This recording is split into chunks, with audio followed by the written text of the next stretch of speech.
आनंदित हो, आनंद बांटो।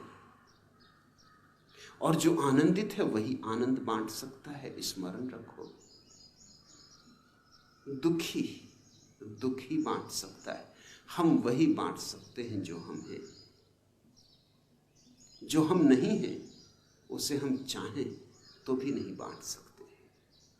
इसलिए तो इस दुनिया में लोग ऐसा नहीं है कि दूसरों को सुख नहीं देना चाहते।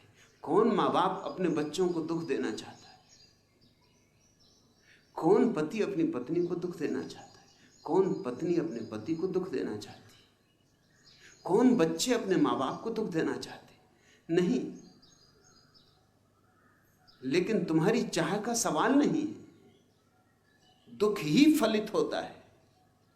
नीम लाख चाहे कि उसमें मीठे आम लगे, और कांटे लाख चाहें कि गुलाब के फूल हो जाएं, चाहने से क्या होगा? मात्र चाहने से कुछ भी ना होगा। तो तुम चाहते तो हो कि लोगों को आनंदित करो, लेकिन कर तुम पाते हो केवल दुखी। चाहते तो हो कि पृथ्वी स्वर्ग बन जाए, लेकिन बनती जाती है रोज रोज नरक। इसलिए मैं तुमसे कहना चाहता हूं, यह मेरा संदेश, इसके पहले कि तुम किसी और को आनंद देने जाओ, तुम्हें अपने भीतर आनंद की बांसुरी बजानी पड़ेगी।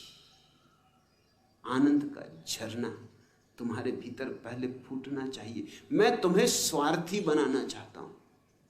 इस स्वार्थ शब्द बड़ा प्यारा है, गंदा हो गया, गलत अर्थ लोगों ने दे दिए। स्वार्थ का अर्थ होता है स्वयं का अर्थ।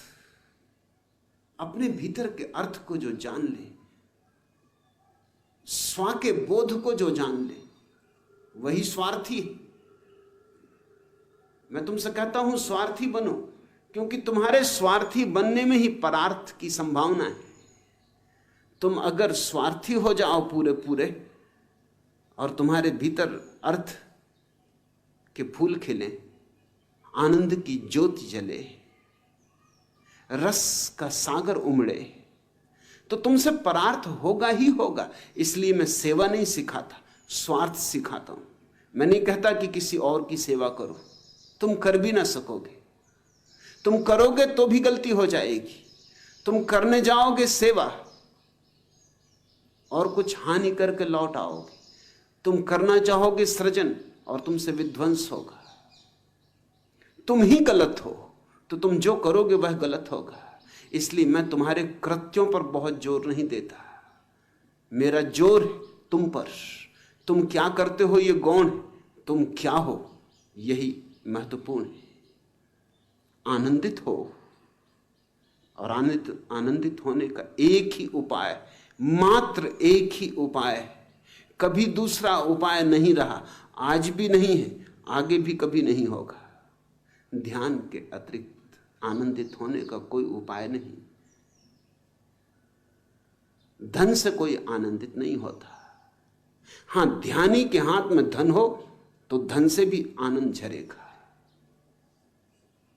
महलों से कोई आनंदित नहीं होता, लेकिन ध्यानी अगर महल में हो तो आनंद झरेगा।